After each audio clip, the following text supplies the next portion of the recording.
It's 14 years since he caused a national controversy by exposing Janet Jackson's breast live on air.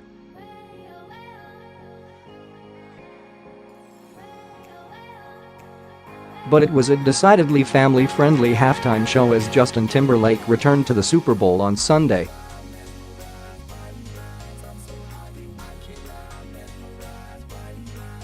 The polished singer performed an energetic medley of his hits, but his standard concert-style show left fans at home somewhat underwhelmed when compared with the theatrics of recent years.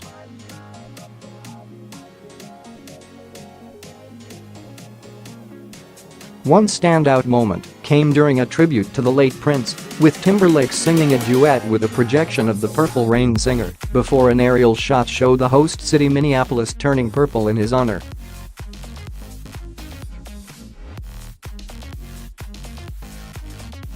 A brighter section picked out the icon's notorious symbol within the cityscape. However, fans hoping for a cameo from Jackson herself or even an NSYNC reunion were left disappointed.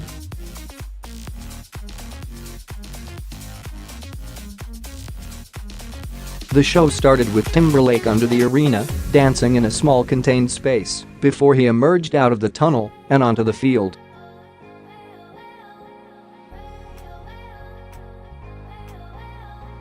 By contrast, Lady Gaga wowed the audience at last year's show by beginning her performance on the roof and abseiling down into the arena.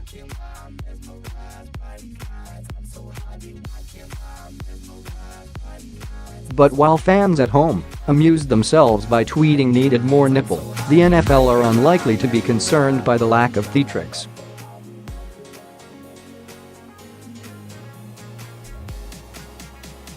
Back in 2004, Timberlake was Jackson's special guest when he infamously ripped off a piece of her clothing, revealing her nipple beneath a star-shaped sticker.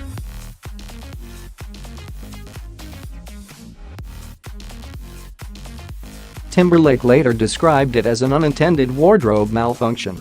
CBS, which aired that Super Bowl, was fined $550,000 by the Federal Communications Commission, but the fine later was overturned.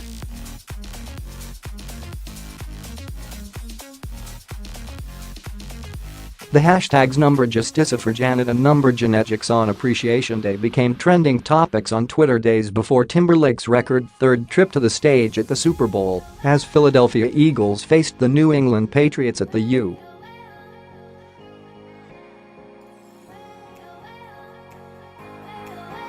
Bank Stadium on Sunday. At a press conference on Thursday, Timberlake mentioned Jackson's name, along with Jay-Z and NSYNC, when talking about rumored guests to join him on stage.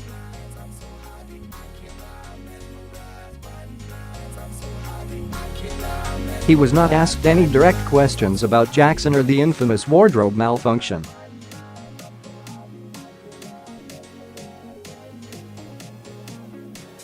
When the NFL announced late last year that Timberlake would be returning to the Super Bowl, the decision triggered a backlash from women, minorities, and others who felt Jackson was unfairly forced to pay a far higher price than Timberlake faced.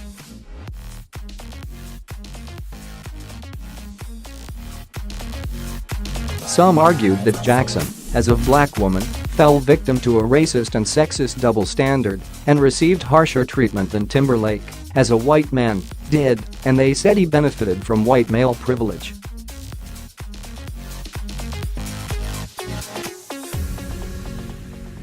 When asked during an interview last month if he and Jackson have since made peace, Timberlake said, "Absolutely."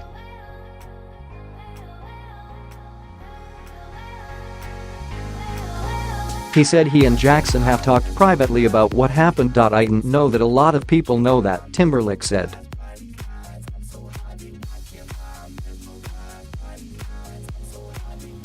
"I mean, I don't think it's my job to do that, because you value the relationships that you do have with people."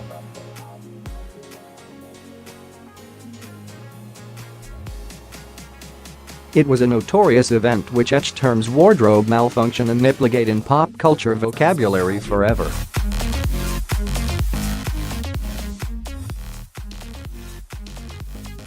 In 2004, Justin Timberlake made waves as he removed a piece of Janet Jackson's costume which exposed her breasts during the Super Bowl 38 halftime show.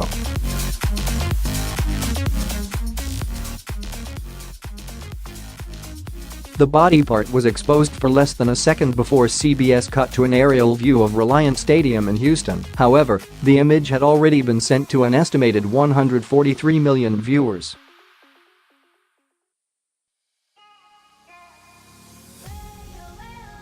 After exposing Jackson's chest, which featured a nipple ring, the Federal Communications Commission (FCC) created a new rule for live television performances, implementing a 5-second broadcast delay.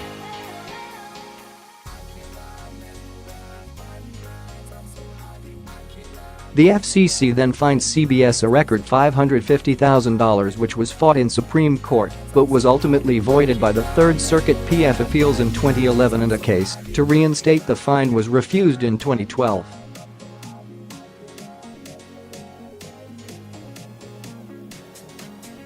One unlikely legacy that the incident may have left behind is that YouTube co-founder Jawed Karim claimed that it is what led to the creation of the video sharing website.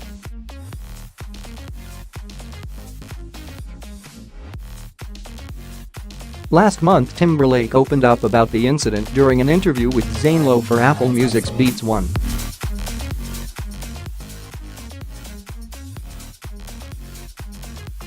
He said that he and Janet have absolutely made peace about it, adding that, "I don't know that a lot of people know that."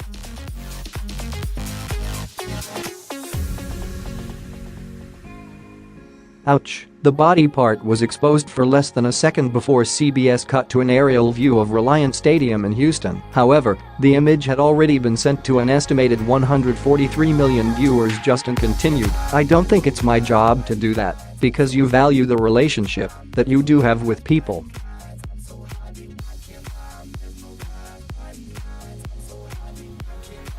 His full answer when asked by Zayn about the moment was, "I stumbled through it, to be quite honest."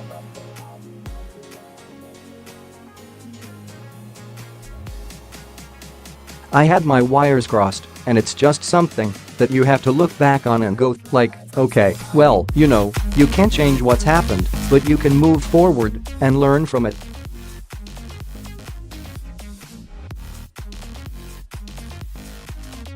His first Super Bowl halftime show was in 2001 as part of the boy band NSYNC.